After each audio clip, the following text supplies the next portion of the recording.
The Tao of Self-Confidence, Episode 744. Welcome to the Tao of Self-Confidence, where I share stories of amazing women who have discovered their inner journey to self-confidence. Visit our website at thetaoofselfconfidence.com. Your inner journey to self-confidence awaits. Well, hello, friend. Welcome to the Tao of Self-Confidence, where I share stories of amazing women who have discovered their inner journey to self-confidence. I'm your host today, Sheena Yap Chan, and today I have a phenomenal lady on the show today. She is a LinkedIn and personal brand strategist, and I'm really excited to have her on and share her story with us today on self-confidence. So without further ado, I'm going to introduce you to Virginia Bautista. Virginia, how are you today? Maybe you can fill in a little bit more about yourself to the listeners. Yeah, hello, Sheena, and thank you so much for this opportunity. As what you said, I'm a LinkedIn and personal brand strategist. So what I do, I help professionals, entrepreneurs, consultants, and freelancers achieve their career or business goals through personal branding and content marketing on LinkedIn.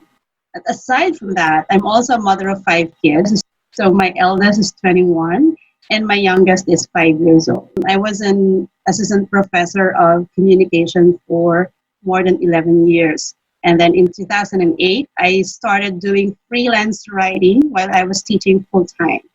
2 years later, that was in 2010, I left the academia and then I started working from home as a full-time freelance writer and editor. And then in 2014, that was January 2014, I discovered LinkedIn.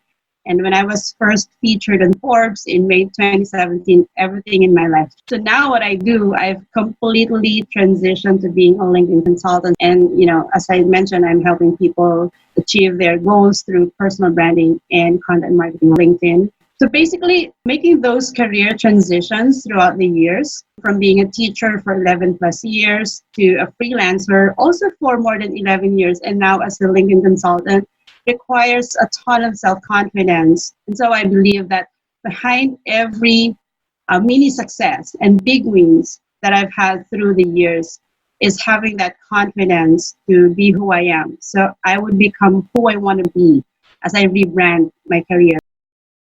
Thanks for sharing that. And Virginia, what's your cultural background? I'm a Filipino, so from the Philippines. I'm Tagalog. I grew up in Manila. I studied in Baguio City and have been living here in Angeles City, Pampanga for a couple of decades. Thanks for sharing that. And what would be your favorite self-confidence quote? I have a lot, but I love this quote by Mel Robbins, in which she says, "There will always be someone who can't see your worth. Don't let it be you." In real life, you really can't please everyone. That is totally impossible. It's not our job, to please everyone. It's our job to believe in ourselves so others will believe in us. And that reminds me of another quote, which also resonates a lot with me. So Dr. Seuss says, "Be who you are and say what you feel, because those who mind don't matter and those who matter don't mind." Self-confidence to me is about, removing all of our self-limiting beliefs and focusing on our uniqueness and purpose. Because whether people accept us for who we are or not, it doesn't really matter. Self-confidence at the end of the day is the key to, doing great things in life. Thanks for sharing those great quotes. And in your own words, how do you define self-confidence? So to me, self-confidence is having the ability to make decisions for ourselves without asking for permission. It sounds simple, but I know it's not easy. A lot of people, China, especially women, and especially here in the Philippines in particular, cannot make decisions for themselves without first seeking validation. Before they decide, they ask their friends, they look at what people say in social media, like on Facebook or on LinkedIn, to know what others think of their decision. Or they ask their relatives. But then, even after asking a lot of people around and searching through social media, they still end up not making decision at all. Because they're exposed to a lot of decisions, and that makes them not make that decision anymore. And this also happens on LinkedIn. When I ask people why they don't create content, for example, or why they don't share their experiences on LinkedIn, so that they can attract amazing opportunities. They would tell me they don't want to make mistakes. They think that LinkedIn is super, business oriented, and they define business as something separate from personal. And then when I talk about personal branding, they always tell me they're worried or concerned about what others will say if they see them in social media talking about who they are and sharing their accomplishments. So it's really very obvious that people always need some kind of validation. So if they don't get likes or any reaction to their post, they become paranoid and they think people don't like them. And so they quit LinkedIn. But to me, self-confidence is really simple. It's doing what makes you happy, what makes you excited, and what makes you energized without ever asking for other people's approval. Thanks for sharing that great definition. It's so true. As women, especially as Asian women, we always feel like we need approval from everybody. And, even making mistakes, I always say, sometimes your mistakes can take you to your greatest opportunities. I know I make a lot of mistakes, especially when it comes to grammar on wherever I am, LinkedIn, Facebook, Twitter, whatever, blog posts. And someone just corrects me and I just correct it right away instead of dwelling on it. And I think if we can just realize like everyone makes mistakes and it's okay and we can move on, more and more people are comfortable to take action. And Virginia, what was your life like before you discovered self-confidence? Before that, I was a typical woman, meaning when I was younger, I used to be like that. I always thought about what others would say. Even for small things, I can't make decisions. I have to ask people around me, and I have to know what others will think of me. So if I felt that they won't like what I would do, I would just do nothing or do what I thought they would want me to do. Because, in the Philippines, that's more likely like that. Like if you do something that is not being done by everybody else, all eyes are on you. And when I was younger, I didn't want that. I don't want the attention because I was doing different things. I was in an unending search for people to validate what I wanted to do, for people to like me. So it's like typical Filipina in most cases. Thanks for sharing that. What was that point in your life when you realized you can be who you are today and have that confidence? What was that aha moment? That aha moment when I went to India in 2008. So while I was waiting at the airport, I saw this book, a small book titled Success Principles by Jack Canfield. And then beside the book, I saw a CD, The Law of Attraction. So because I wasn't doing anything, I bought the book and the CD. And when I read that book by Jack Canfield, it changed the way I viewed success and failure. Its biggest impact on me was learning how not to ask for permission for anything that I wanted to do with my life and to reject rejection. And I learned to ask what I wanted. I learned to do what most people won't do. And I was able to do that without feeling guilty. Unlike before, I felt guilty all the time if I do something that is not, that I thought wasn't approved by those people around me. So I believe also in the law of attraction and self-fulfilling prophecy. So, being aware of these concepts gave me the confidence to conquer my own self-limiting beliefs and create my own path to being happy and fulfilled. Thanks for sharing that. And that's great. You were able to, find not one, but two resources that really helped you realize like whatever self-limiting belief you had, you can conquer it and move forward and be who you are today. And because of that, what's your life been like now?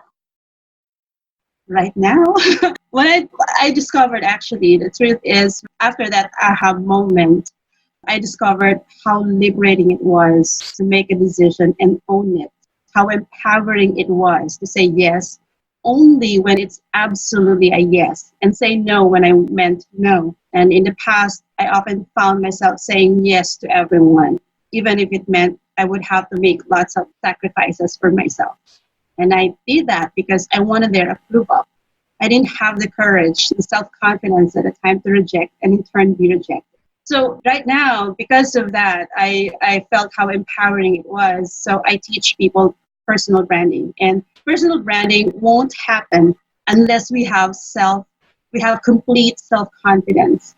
So talking to a lot of professionals made me realize that self-confidence doesn't come naturally for most people. Thanks for sharing that. And Virginia, to the woman who is listening to your episode, she may be in her own journey to self-confidence. What'd be that one tip you would give to her? So some advice. There are three tips that I would like to mention. First of all, you can't fake self-confidence. You can't buy self-confidence, and no one is coming to give you self-confidence. The world doesn't owe us anything, you know, but we owe ourselves that effort to believe in ourselves, even if nobody else does. So I have three tips. So how can they empower themselves to believe in themselves? So number one, take some time to get to know yourself. What are your passions, your values, your strengths and weaknesses, and your purpose? Be very clear about this. Don't trust yourself when an inner voice tells you that you already know yourself. That's not true. You're too close to yourself to really know who you are. So you need to step back and really understand who you are. Don't skip that step, because knowing exactly who you are, what you do, and what excites you, that's the key to taking that first step to really appreciate yourself and find your uniqueness. So that's number one. Take some time to get to know yourself. Number two, practice telling your story. Now, remember this, all of those women who are thinking about, how to become more confident, the story you tell yourself, that's your reality. So stop the negative self-talk. It happens to all of us. But the thing is, we have to focus on what's great about us. So focus on what's great about you. Focus on what makes you unique. Picture yourself becoming the best version of yourself, and then practice telling that story.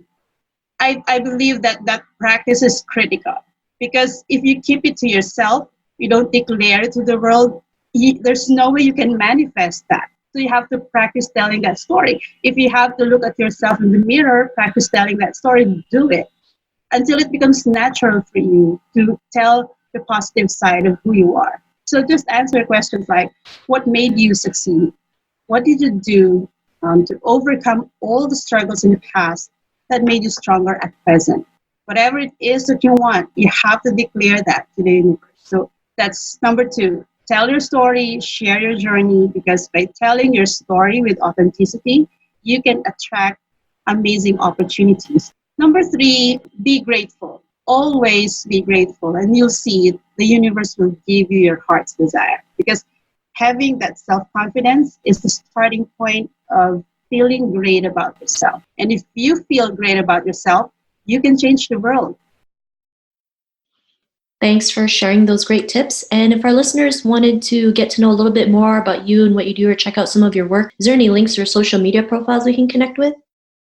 Definitely, they could connect with me on LinkedIn. That's where I am. Awesome. Well, thanks for sharing that. And to our listeners, if you want to connect with Virginia, you can also head on over to the taoofselfconfidence.com and search for Virginia's name. Her show notes will pop up along with everything else that we talked about. And I really just want to thank Virginia today for taking the time to share her story and tips with us on self-confidence. So thank you so much, Virginia. Thank you so much, Sheena.